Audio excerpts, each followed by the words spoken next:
They think I'm stupid. So this just happened to me tonight. I work for one of the many convenience stores located across the US. I had this girl come in, probably about 25 to 30 years old, and asked me to go in the cooler and see if I have any more Heinekens in the tallboy can. Now, it's after sundown and I'm working by myself, so I tell her I can't check right now due to safety rules that my company has in place. The girl tries to tell me she works in retail too, and that I can go have a look, like it's a legal requirement or something. I tell her I will not be going into the cooler and leaving her in the store by herself unsupervised, and the girl actually had the nerve to tell me she would follow me in, and I told her that was not gonna happen either. She then demands that I call my supervisor, which is not happening. I'm not gonna wake him up for this crap. Once this girl figures out I'm not some rube or just gonna listen to her without thinking, she gets mad and shoves a hot sandwich warmer to the floor, causing damage to the equipment before storming out. I just don't understand some people. For those not familiar with convenience store policies and rules, here's the guidelines. You never go outside after dark, and if you must go outside, make sure you stay on camera. And you never come out from behind the counter at night if you're working alone. That counter is a barricade and form of protection. And you never let a quote-unquote customer follow you into an area that's off camera. Walk-in coolers are a common one, and it's a good way to get shot in the head. At the end of the day, those of us behind the counter are responsible for our safety, and we need to take steps to ensure it. To anyone that wants to say I should have gone and checked for whatever reason you care to mention, the possibility of allowing harm to come to myself is the factor, and my life is not worth making a $3 sale, and the cost of replacing the equipment is a price worth paying if it means I get to go home to my wife and kid. Yeah, I'm not gonna argue with this guy's logic, dude. It is kinda shady to have someone come into a convenience store late at night and ask you to go into the walk-in freezer with them. You know, sure, 99% chance it was nothing suspicious, but I'm not trying to get robbed and locked in a freezer, okay?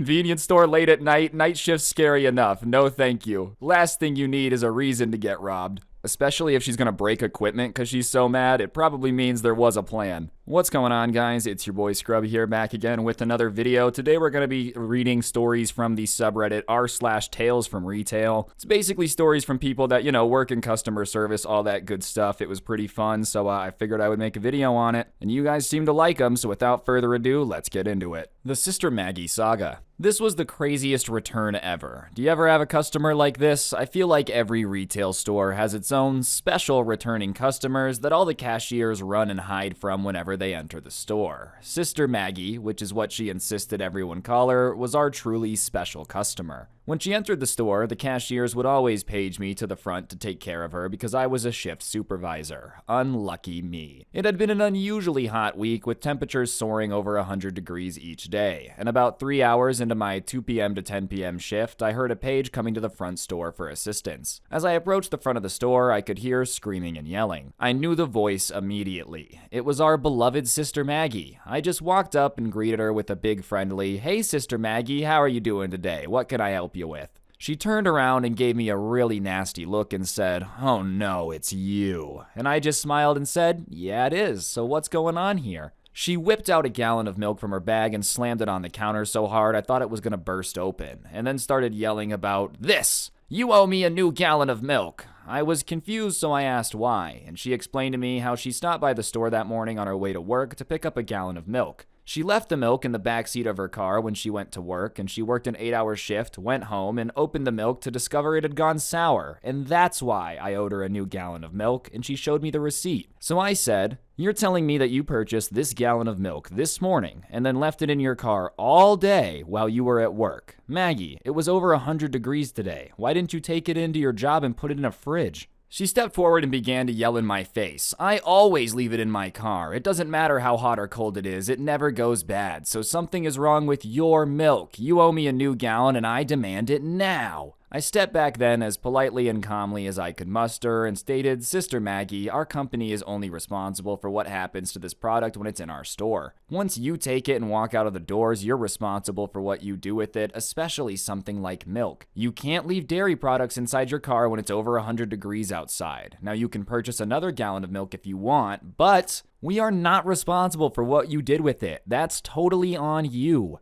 Another screaming tirade erupted from her. "What? You owe me a gallon of milk. I'm not leaving here without one." All I could say at that point was, "Sister Maggie, I can offer you 2 choices. You can purchase another one because it's not refundable, or I'll personally give you the money for another $2 gallon of milk." She was furious with my answer. I don't want your money, I want the company's money. And my response was, not happening, so I guess we're finished here, right? She let out more screams, to which I amazingly responded with, Sister Maggie, we're done here, unless you want me to contact the police and have you removed. Sadly, this was only the first installment of my Sister Maggie adventures. Goodness gracious, dude, if you know the customer's name and all of your cashiers hide from them when they walk in the store, you might just want to ban them at that point, right? I mean, don't get it twisted, when I worked at the grocery store, we had customers that were known for kind of coming in and complaining, but it wasn't like the staff was actually afraid of them, you know? We just thought it was kind of funny. Are receipts not a thing anymore? This happened about 5 minutes ago. Where I work, we do battery replacements on watches, and all things retail we give receipts out with. A woman had just handed me a watch that stopped that we apparently put a battery in a few weeks ago. Everyone who works retail knows this could be anything from 2 weeks to 6 months ago. I told her no problem, I'll check it out and ask if she has a receipt. She looked at me like I had two heads and was confused about why I wanted it. There are about 12 other places in town that do batteries, and we fit 30 or 50 of them a day. With the best will in the world, I can't remember them all, assuming it was me and not another member of staff. I had to explain that yes, she would have had to have a receipt, as we give one out whenever we take payment for anything, and she was still confused when she left. I'm sensing there's going to be an argument when I have to charge her when she returns. Okay, I understand how this would be annoying, but at the same time, I definitely lose every receipt within like 25 seconds of it being given to me unless they tell me I need to have it. So she probably did just lose it, dude. Like, I mean, I don't know. I don't think it's that weird that she doesn't have every receipt she's ever had. Customer yells at me and calls me a job's worth because she doesn't want to pay for a bag. Like literally everywhere else, at least where I'm from, we charge 10 pence for a bag. It's completely out of my control. So this lady comes up to my till and I greeted her and asked if she wants a bag. She doesn't answer and picked one up, so I was like, all right, one bag then. She asked if I charged her for the bag and I said yes, and she's like, I'm not paying 10 pence for that, take it off. I took the bag off, but she didn't remove her stuff from the bag. She got her cash out to pay with all the small stuff still in there that she had made me take off. I told her that if she doesn't want a bag, she'll have to leave the bag because it hasn't been paid for. She then got really mad at me and said, are you really gonna be such a job's worth over a 10 pence bag? I'm in here all the time and I never get charged for them, which was a lie because everyone gets charged. In fact, if we get caught for not charging for bags, then we can get in trouble with management. She demanded a manager as apparently I was being rude to her, and the manager literally says the same thing I did, that she has to pay for a bag if she wants one, or alternatively, she could bring one with her. This sets her off, and she starts screaming at my manager about how she has one last chance to apologize and give her the bag, or she'll complain to trading standards and get us all fired and get us closed down, etc. She didn't get the bag and no one heard from her again. She did, however, refuse to pay for the rest of her shopping and left it for us to put back. Yeah, I know it's ridiculous over a bag, but I'm not allowed to just give it away for free. Yeah, dude, listen, like, if I'm gonna be cool, then it has to be something that I'm gonna be cool about and not get in trouble for, you know? If me not charging you for a bag ends up with me getting yelled at, then yeah, nah, I'm not gonna give you a free bag, I'm sorry. I also think charging for plastic bags just makes sense considering they just end up, you know, suffocating a sea turtle or something. Customer did not like my answer. I work in a big box store and this happened over the weekend. I was on the self-checkout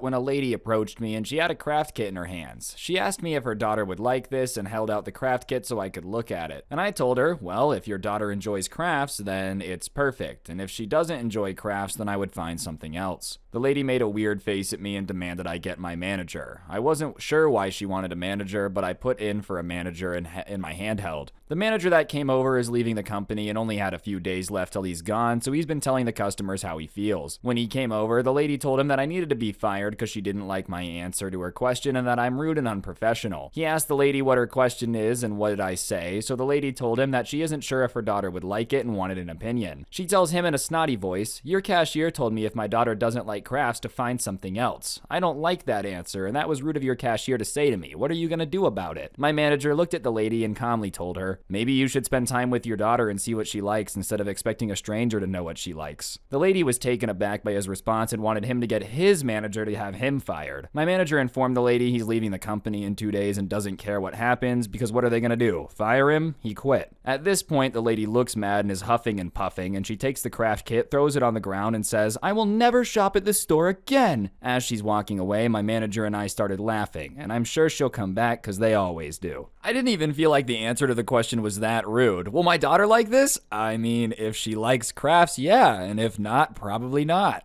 I don't know your kid, lady. Like, what do you want me to do? Read your mind right now? I'm sure sometimes people like crafts, sometimes people don't. I don't understand what you expected him to do. Older woman storms off because we moved our main entrance. Saw a story here that reminded me of this incident a few years ago, where I used to work, our store was undergoing a renovation. If you were to look at the building at the front of the store, the main entrance, which were regular pull-open doors, was on the left side of the building. But with all these renovations going on, it was decided the main entrance would be moved to the center of the building with new automatic doors. When the construction was complete, there were still renovations going on the left side of the building where the old doors were, so there was fencing up around it with signs hanging on the fence saying the new entrance was located around the building. One day, I was working where the old doors were located, and I saw an older woman, maybe late 50s, early 60s, trying to push past the fence, going through deep snow that the fence was partially buried under to get to the door. So I go out the old doors and inform the customers that this is no longer the main entrance and that the new main doors are located at the side of the building. The woman looks at me, seemed to be taken aback, and get that twitch you see when people are pissed, and storms back to her vehicle and drives off. I just laughed. Another customer of not paying attention to signs or using their heads. Bro, if anything, she was probably embarrassed. Imagine you're trying to shove past a fence that's half buried in snow to get inside, and then a worker comes out and goes, "Ma'am, this entrance is closed. It's on the other side of the building." Yeah, you'd probably get back in your car and leave too. The fact that she didn't argue with me makes me think she wasn't mad, probably just more embarrassed. We're not allowed to do that. A few weeks ago, I dealt with a Karen at the grocery store I work at. I was at the self-checkout station as per usual, and this lady walked up with an ungodly amount of things. She had, I would say, 20-something bottles of generic store-brand soda. She started scanning her items, and when she got to the soda, she asked if I could do quantity mode for them so she wouldn't have to scan them all, and I told her we weren't allowed to do that because, well, we are not. She asked me since when, and then she had someone do it for her last time she was here. I tried explaining to her that that person shouldn't have done it and it wasn't allowed, and as far as I knew, we were never allowed to do it. She then asked me how long I've been working there, and I told her how long, and she claimed not to know something if you haven't been working there for so long. I walked away from her to help another customer at that point. During one point in her transaction, she tried to ring up a shirt, but its tag was missing, so I asked if I could enter it manually, and she handed me the shirt before I could even answer the question. She said in a snobby tone, "Are you allowed to do that?" I immediately handed her the shirt back and got a manager to deal with her because of how rude she was being. I don't understand why some people just insist on making their lives harder. Like, listen, if the worker just says they can't do it, they can't do it. Arguing with them and making them upset and them having to go get the manager just slows you down too. Like, now you've just been here longer. I don't know. I mean, maybe that level of petty is just fun for that person, but I feel like if it starts to slow down your grocery shopping, it's just not worth it. Not reading the signs because they don't have time, but of course they have time to argue. The other day, this customer really tried to argue with me about the price of Philadelphia cream cheese. I was standing at self-checkout minding my business and doing my job, and this woman turned around and claimed she saw the cream cheese was supposed to be $3 but scanned $4. I went to check like I usually do when a customer claims they saw a different price, and every sign and label there said it was $3.99. There was a label that said $1.99, but it was for a different brand we didn't have. So I went to tell her that, and she was so persistent on being correct, she asked me to come with her so she can show me where she saw it. After she saw she misread, she tried to argue with me and said something like, "Well, when customers are in a rush, they grab and don't read. I work in retail too, so I know." I don't know why it bothered me, and I really wasn't having it. So I told her it didn't matter because it takes 2 seconds to read, and she should really know if she really did work in retail. If she's in a rush, why did she bother to argue with me over $1? Anyways, yes, the item was in the wrong place, and the label under it said another price for another item we didn't have. But there's signs everywhere in the store that said due to shipment issues or shortages, some items could be in wrong places, and to read all the labels correctly. The audacity of some customers. Dude, that's funny. I'm in a rush. I had no time to read it. Yeah, well, you had time to come back here and condescend me and double check with me, so do I get an apology, you know? Listen, lady, the person running the self-checkout's getting paid by the hour. If you really want to waste your time, that's totally on you. Especially with all the shortages and stuff going on right now, you just gotta know some stuff's gonna be mislabeled in a grocery store. Customer becomes enraged because we do not have a bus stop close to the store. This remains probably the most asinine thing a customer's ever complained about. Some old dude, 60s, not ancient or anything, he could walk just fine, comes up to the service desk and starts ranting and raving. because of how much of a pain it is for him to walk up to our store because the bus stop is almost a block away from the entrance. Dumbfounded, I told him that he probably needed to contact the city about it, since that who sets up where and when all the transit services are located. And that just made him angrier. No, you guys need to contact the city and tell them to put a bus stop there. He was absolutely inconsolable. I literally don't even know what to say to the guy. In retrospect, I could have just been like, oh, I'll get right on it. But these things don't come to you in the moment when you're wondering, is this really happening? And like I said, the guy could walk. He was just some miserable guy who didn't like to walk far. Like we had any control over that. I mean, I've seen some remarkably dumb comments in my day. Customers thinking we could deactivate the tap option on their cards because they're worried about having them stolen. One old guy was mad that the store clock didn't match the bus schedule because he didn't have a watch. But this took the cake in terms of, what does this guy think he's accomplishing here? Yes, sir, right away. I will immediately move the bus. You just call the city. Our customers are complaining. Oh my gosh, we had no clue. They move it instantly. Like, I just don't really know what this dude expected to happen. Anyways, guys, I think that's gonna do it for the video. Hopefully you enjoyed. If you did, like, comment, subscribe, all that good stuff. I would really appreciate it. Use code Scrubby at the G Fuel checkout. And if you want to listen to these offline without gameplay, whatever floats your boat, I do post them on Spotify. That link will be in the top of the description, so feel free to go check them out or not, you know, whatever. But yeah, on that note, guys, that'll do it for this episode of Tales from Retail. Hopefully I will see each and every single one of you guys next time. Don't get anyone pregnant if you do. Make sure they're hot. I'm out. Peace.